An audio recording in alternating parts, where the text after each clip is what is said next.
banget sih. Dapat tak?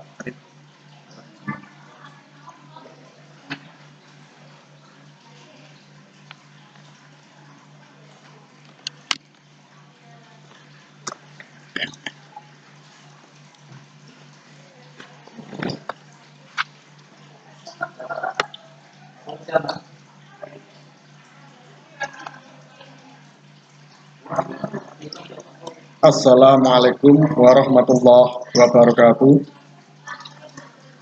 Alhamdulillahirabbil alamin wa bihi nasta'inu ala umuri dunya waddin. Wassalatu wassalamu ala asrofil anbiya'i wa imamil mursalin sayyidina wa habibina wa syafi'ina wa qurrati a'yunina wa maulana Muhammadin wa ala alihi wa sahbihi ajma'in. La haula wa la quwwata illa billahil aliyyil azim. Amma ba'd. Fadilatul muhtaromin, para alim, para romo kiai yang senantiasa kami harap-harap maidatul hasanahnya. Yang saya hormati Bapak Ibu Wakil Kepala Sekolah, Bapak Ibu Dewan Guru, Kepala Tata Usaha beserta staf, wabil khusus anak-anakku siswa-siswi SMK Raden Mas Said Kudus yang saya cintai dan saya banggakan. Alhamdulillah wa syukurillah, puji syukur senantiasa kita panjatkan kehadirat Allah Subhanahu wa Ta'ala yang senantiasa melimpahkan rahmah, hidayah serta inayahnya kepada kita sekalian, lebih-lebih nikmat, sehat wal afiyah, sehingga pada hari ini kita masih diperkenankan untuk beraktivitas dalam rangka kegiatan belajar mengajar di SMK Raden Mas Said Kudus meskipun dengan cara daring. Pada kali ini, sesi kali ini adalah sesi ceramah Ramadan yang pertama. Kebetulan pematerinya adalah saya sendiri. Salawat serta salam senantiasa kita aturkan kepada junjungan kita Nabi Agung Rasulullah Shallallahu Alaihi Wasallam yang senantiasa kita harap-harap syafaatnya minat dunia ilal yaumil akhirah. Anak-anakku yang berbahagia, kita bersyukur kepada Allah Subhanahu wa Ta'ala, di mana pada saat ini kita masih bisa menyambut kedatangan tamu istimewa, tamu luar biasa, tamu yang sangat mulia. Tidak semua orang bisa berkesempatan untuk selalu bisa menyambut kehadiran tamu yang istimewa ini, yaitu bulan Ramadan, bulan yang agung, bulan yang diturunkan padanya Al-Quran Karim. Maka selayaknya kita kaum mukminin, kita kaum muslimin dengan kedatangan bulan ini merasa gembira. Apakah anak-anakku dengan kedatangan bulan Ramadan apakah merasa bahagia, merasa senang, ataukah sebaliknya, waduh datang lagi bulan Ramadan, kita puasa lagi, kita tidak makan, tidak minum, malah sedih.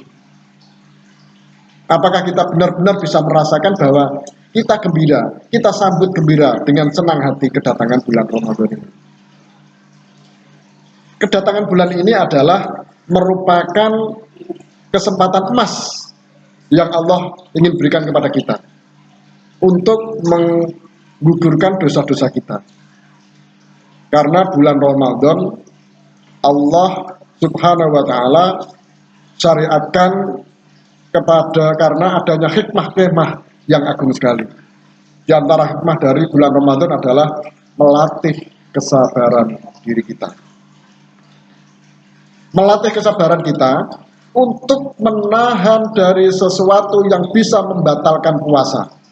Kesabaran yang dimaksud di sini yaitu kesabaran yang bersifat badan kita, di mana kita sabar untuk tidak makan, kita sabar untuk tidak minum, kita sabar untuk menahan syahwat jima. Ini sebetulnya kesabaran yang bisa dikatakan yang paling rendah.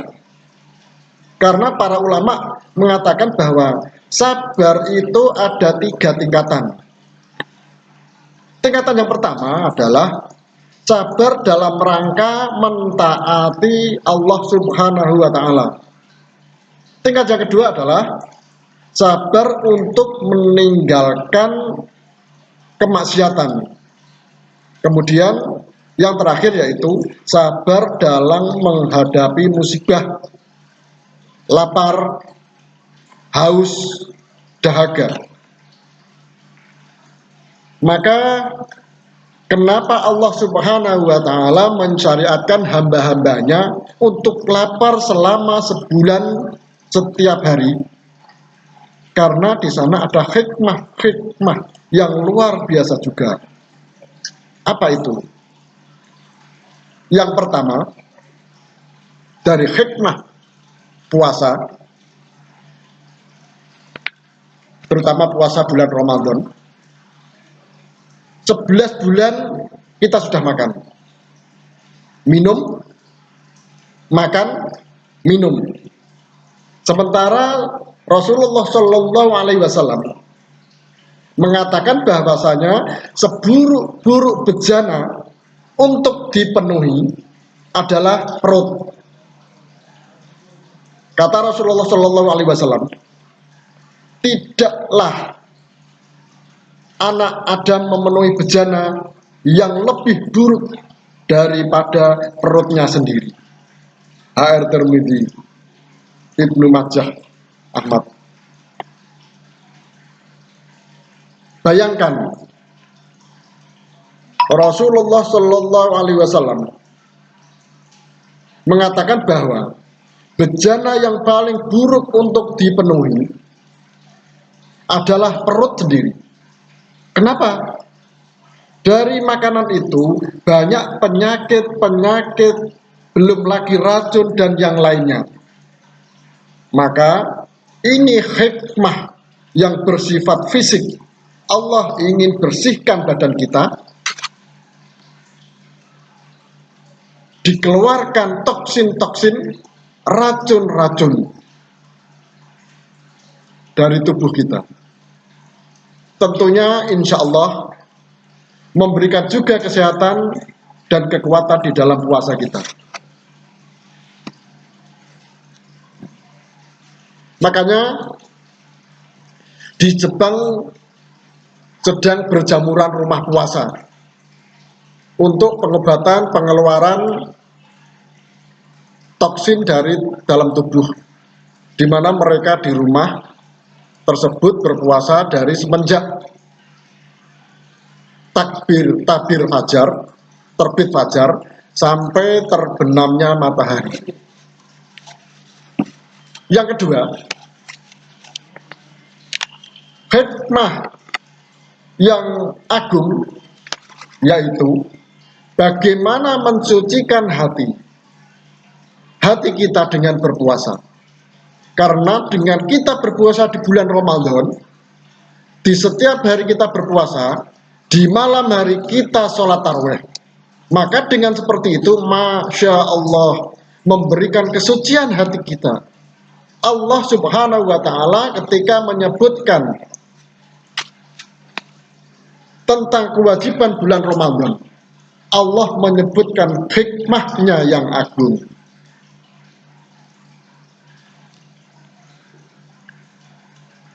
Dalam firman Allah disebutkan yang artinya, hai orang-orang yang beriman, diwajibkan atas kamu berpuasa sebagaimana diwajibkan atas orang-orang sebelum kamu agar kamu bertakwa. Dari Quran surat Al-Baqarah 185. Allah menyebutkan di sini agar kalian bertakwa. takwa adalah tujuan paling agung dari puasa, di mana hakikat takwa adalah kekuatan jiwa untuk melaksanakan ketaatan dan memenuhi kemaksiatan, menjauhi kemaksiatan. Masya Allah, subhanallah, orang yang bertakwa ini diberikan oleh Allah subhanallah ta'ala banyak sekali keistimewaan. Maka untuk supaya sampai kepada derajat takwa ini, Allah syariatkan puasa Ramadan.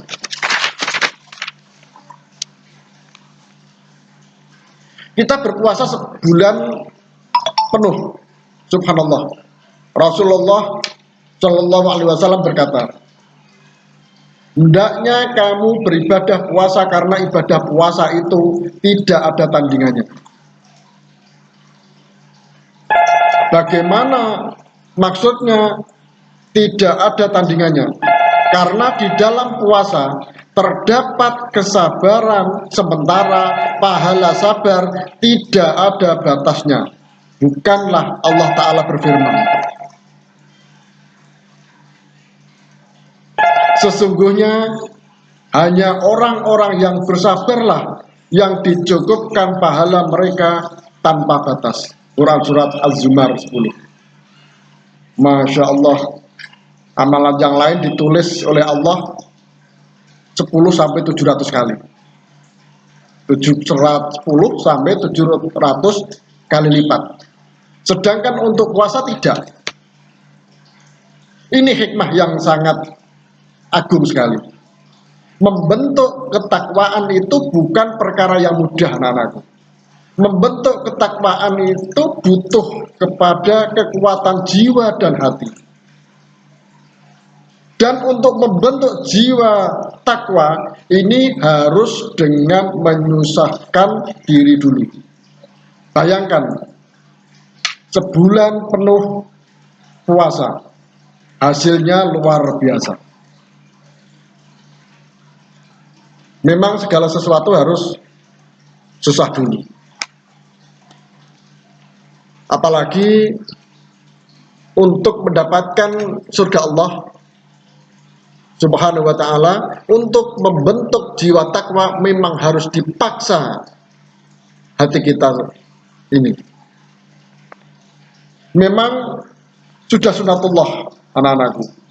Untuk mendapatkan kesenangan harus disertai dengan kesusahan dulu.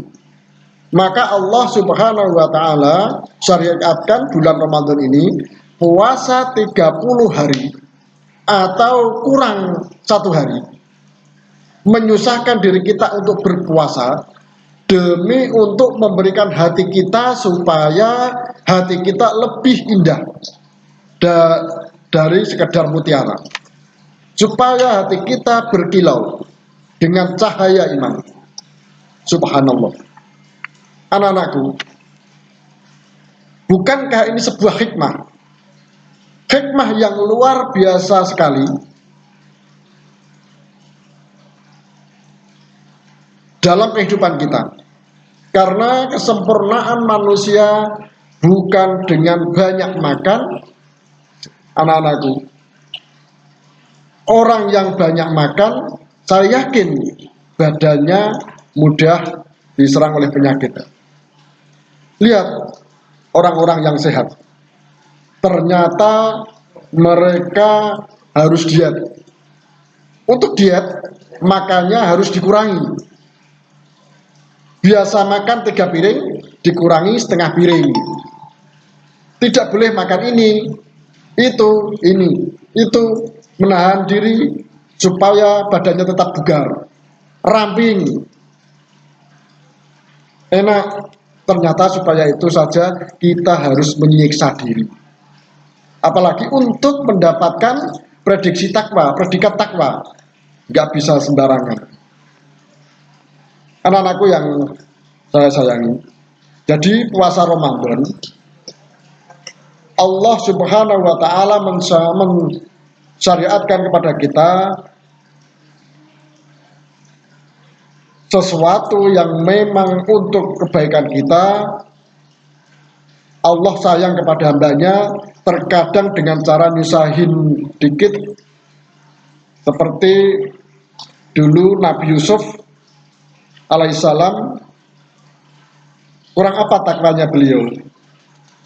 Allah sayang kepada Nabi Yusuf, Allah ingin menyelamatkan Nabi Yusuf dari fitnah para wanita bangsawan, karena Nabi Yusuf dikenal seorang yang tampan rupawan. Caranya bagaimana? Dipenjara di bawah tanah bertahun-tahun. Akhirnya Nabi Yusuf agar selamat dari fitnah. Ini justru bentuk sayangnya Allah kepada Nabi Yusuf. Terkadang Allah sayang kepada hamba dengan cara nyusahin dulu. Tujuannya supaya dia mau sadar kembali kepada Allah Subhanahu wa taala. Makanya ulama salaf terdahulu ada yang berkata begini, kami dahulu ketika ditimpa kesusahan, kami bisa sabar.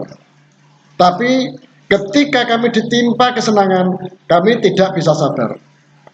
Jadi biasanya kalau orang itu diuji dengan kesenangan, dengan kesuksesan, itu malah justru tidak sabar, tidak lulus. Tetapi ketika orang itu diuji dengan kesusahan, biasanya orang itu malah justru lulus. Biasanya dengan kesenangan kita jadi manja. Orang yang terbiasa senang, tidak terbiasa enak, sehingga ibadah yang berat sedikit saja terkadang mengeluh. Ini adalah akibat tidak sabar di saat diberikan kesenangan. Anak-anakku yang saya cintai, kita ini pada saat ini baru masuk dalam tahapan digodok, dikawah, condro, dosa di muka selama 1 bulan. Kita dibersihkan dengan selalu mendekatkan diri kepada Allah dengan cara berpuasa, supaya dalam rangka kita menempa ujian selama 3 bulan ini dengan melaksanakan puasa. Diantaranya ada syarat wajib, ada syarat sah, ada rukun-rukun puasa, ada perkara yang membatalkan, perkara sunat, dan lain-lain. Maka dari itu dalam kesempatan ini akan saya sampaikan supaya dalam kita melaksanakan ibadah puasa di bulan Ramadan ini bisa lancar dan bisa mendapatkan ridho Allah, dan akhirnya amal kita diterima di sisi Allah Subhanahu wa taala, dan pahala yang kita terima harapannya kita digolongkan sebagai ahlul jannah. Amin ya rabbal alamin. Maka syarat wajib puasa yang pertama adalah Islam, kemudian balik, berakal, berarti akalnya normal, tidak gila, kemudian sehat, bermukim, tidak musafir, tidak dalam perpergian, dan suci. Ini untuk kaum perempuan, suci dari haid dan nifas. Kemudian syarat sah puasa, 1 Islam, kemudian yang kedua berakal dan mumayyiz, yang ketiga suci. Kalau untuk perempuan dari haid dan nifas, yang keempat nyata masuknya bulan Ramadan, benar-benar sudah melalui proses hilal yang ditetapkan oleh pemerintah, memang benar-benar kita sudah masuk di bulan Ramadan. Rukun-rukun puasa, 1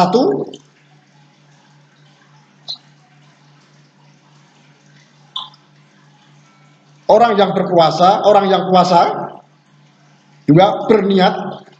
Yang ketiga, menahan diri dari perkara yang membatalkan puasa. Kemudian selanjutnya, perkara yang membatalkan puasa. Satu, makan dan minum dengan sengaja. Dua, memasukkan dengan sengaja benda ke dalam rongga yang terbuka, seperti lubang hidung, lubang kemaluan, mulut, lubang telinga, dan lain-lain. Yang ketiga, muntah dengan sengaja. Yang keempat, keluar haid dan nifas. Yang kelima, gila. Yang keenam, murtad. Yang ketujuh, keluar mani dengan sengaja. Yang delapan, bersetubuh di siang hari. Kemudian perkara sunat ketika puasa. Satu, segera berbuka puasa. Jadi mempercepat berbuka ketika sudah saatnya adzan maghrib. Tidak menunda-nunda. Lebih cepat, lebih baik. Dua, berbuka dengan kurma atau juadah manis. Ini yang pertama. Kemudian yang ketiga, baca doa. Yang keempat, melambatkan bersahur. Jadi sahurnya itu malah diakhirkan, kebalikan dengan ketika berbuka. Tetapi kalau bersahur diakhirkan sampai batas imsak. Yang kelima, banyakkan baca Al-Quran, tadarus, berzikir, bersolawat, dan membuat amal kebajikan yang lain. 7. Jauhkan diri daripada bercakap perkara yang sia-sia dan perbuatan yang tidak membawa manfaat. Yang ke-8, mandi junub lebih awal sebelum masuk waktu subuh. Kemudian hal yang makruh ketika puasa. 1. Bersuntik ketika kita sakit, berobat disuntik. Boleh ketika puasa, tetapi hukumnya makruh. Berbekam, bekam itu diambil darahnya.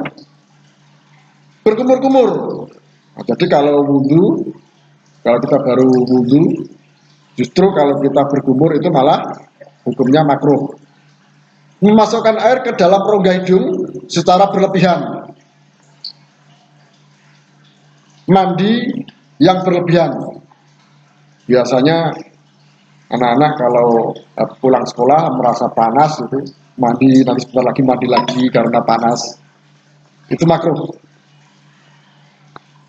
Rasa makanan di ujung lidah. Nyicipi makanan di saat kita berpuasa. 5 hal yang menghilangkan pahala puasa. Tidak batal tetapi menghilangkan pahalanya. Akibatnya puasanya sia-sia, kita hanya mendapatkan lapar dan dahaga saja. Yaitu 1, berdusta, ghibah, bahasa Jawanya kerasani, adu domba, sumpah palsu, memandang seseorang dengan nafsu syahwat. Nah ini hati-hati anak-anak yang cowok kalau melihat cewek, jangan memandang cewek dengan nafsunya, nafsu syahwat.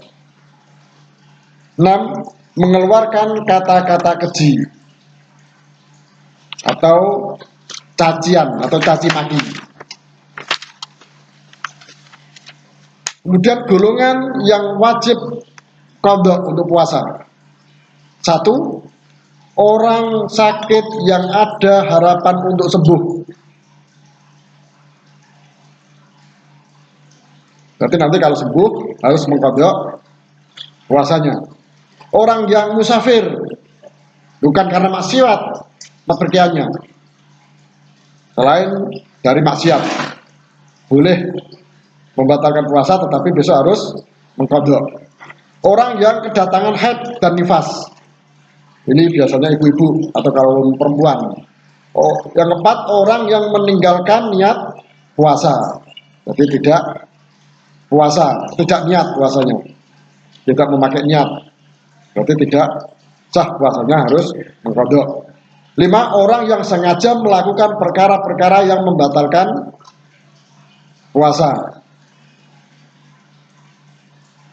Dan memang sengaja minum, sengaja makan di siang hari. Yang ketujuh, orang yang pitam atau mabuk. Yang keenam, yang ketujuh, orang yang sangat lapar dan dahaga. Ini dibolehkan untuk membatalkan, tetapi harus mengkodok. Mereka yang dikenakan membayar fidyah puasa, mereka yang tidak dapat mengkodokkan puasa sehingga masuk Ramadan kali kedua. Ketika dia batal puasanya, sampai 1 tahun berikutnya sudah masuk bulan Ramadan lagi, dia belum bisa mengkodok puasanya, maka dia diwajibkan untuk membayar fidyah. Fidyahnya 1 cupak beras untuk setiap hari yang ditinggalkan di samping mengkodok puasa. Bagi yang setahun tertinggal, kalau tidak dikodok sehingga melampaui 2 tahun, maka dikenakan 2 cupak. Tetapi puasa tetap juga 1 hari atau tiada tambahan. Kemudian yang kedua, orang sakit yang tidak ada harapan untuk sembuh. Orang yang terlalu tua dan tidak berdaya untuk berpuasa. Orang yang ada kodok puasa tetapi meninggal dunia sebelum sempat berbuat demikian, fidyahnya atau dibuat oleh kerabatnya, diberikan oleh kerabatnya yang menanggung, diambilkan dari harta bendanya, harta yang ditinggalkan. Perempuan yang mengandung atau yang menyusukan anaknya perlu mengkodok puasa dan membayar fidyah 1 cupak beras bagi setiap hari yang ditinggalkan sekiranya dia meninggalkan puasa karena bimbangnya anaknya, tetapi sekiranya dia takut memudaratkan pada dirinya, dia hanya wajib mengkodok puasanya. Kifarat bersetubuh di bulan Ramadan. Orang yang bersetubuh pada siang hari pada bulan Ramadan, maka kedua-dua suami istri tersebut perlu mengkodok puasa berkenaan, dan suami wajib membayar kifarat atau denda. Seperti 1, memerdekakan seorang hamba mukmin, laki-laki atau perempuan, sekiranya tidak mampu, yang tidak mampu. Berpuasa 2 bulan berturut-turut tanpa terputus kalau tidak berdaya. Memberi makan kepada 60 orang fakir miskin. Walaupun bagaimanapun, jika persetubuhan itu dilakukan karena terlupa, jahil tentang haramnya, atau dipaksa ke atasnya, tidak wajib kifarat.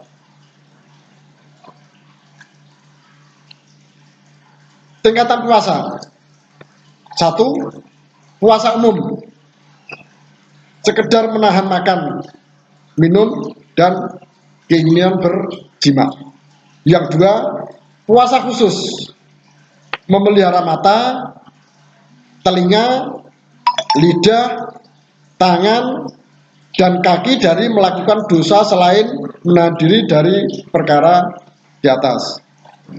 Kemudian yang 3, puasa khusus, al-khusus, merangkumi puasa di atas dan disempurnakan pula dengan puasa hati daripada semua keinginan lahir dan batin.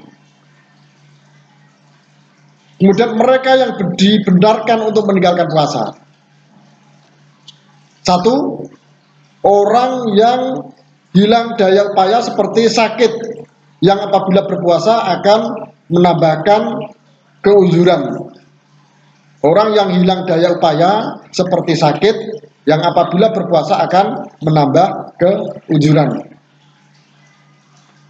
Karena sakitnya, maka dia tidak diperkenankan untuk puasa, karena kalau puasa dia akan semakin sakit, maka ini diperkenankan untuk meninggalkan puasa. Orang yang musafir, ini dengan syarat musafirnya bepergiannya tidak maksiat. Yang ketiga, orang yang terlalu tua dan amat lemah. Kalau sudah terlalu tua, dia tidak kuat puasa, ini boleh meninggalkan puasa. Orang yang tersengat lapar dan dahaga.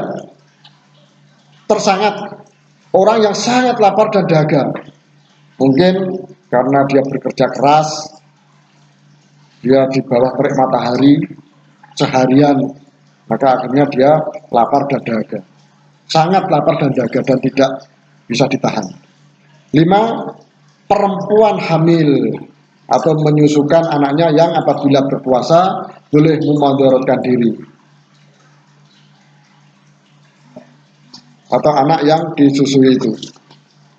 Anak-anakku yang saya cinta dan saya banggakan, inilah yang bisa saya sampaikan, hikmah puasa dan hal-hal yang menyangkut dengan kewajiban puasa, syarat sahnya, rukun-rukun, yang perkara membatalkan dan lain-lain. Mudah-mudahan yang saya sampaikan secara singkat ini bisa bermanfaat untuk kita semua, dan mudah-mudahan anak-anakku tetap di rumah menjaga kesehatan, menjaga kekuatan, belajar dari rumah, beribadah dari rumah, jangan keluar rumah kalau tidak terpaksa. Kalaupun keluar rumah jangan lupa selalu pakai masker, kemudian selalu cuci tangan, dan jaga jarak dengan orang lain, dengan lawan bicara. Kedatangan anak-anak di SMK Ratu Umar Said kami tunggu untuk kita bersama-sama thalabul ilmi di SMK Ratu Umar Said Kudus. Demikian yang bisa saya sampaikan, kurang lebihnya mohon maaf. Wa'alaikum wallahu muwaffiq ila aqwamit thoriq. Wassalamualaikum warahmatullahi wabarakatuh.